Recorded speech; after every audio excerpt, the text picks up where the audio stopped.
I don't know if we spoke about this in our first podcast, but the whole reason I wrote the book, Rediscovering Turtle Island, had to do with the seven generations prophecy. In particular, comes from the Dakota people.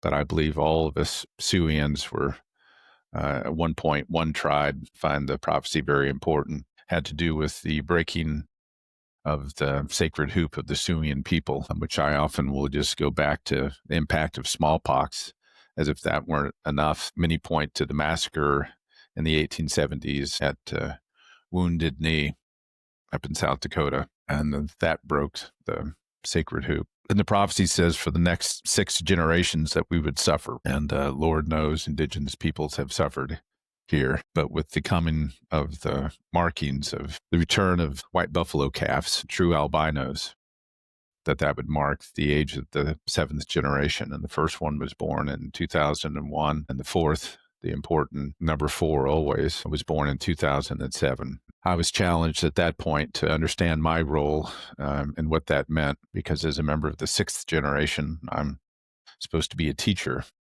And I was admonished for not knowing all of my stories, my tribal stories.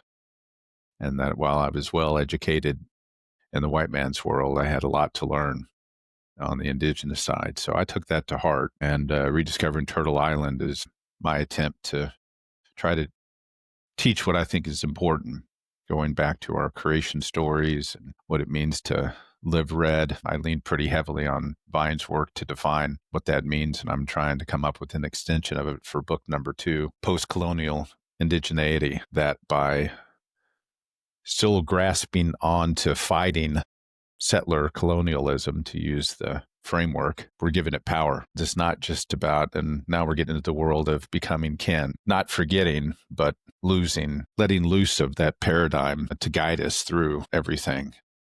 I think that we need to begin to figure out what happens after colonialism, for if we voice it and give it power, it continues to have strength.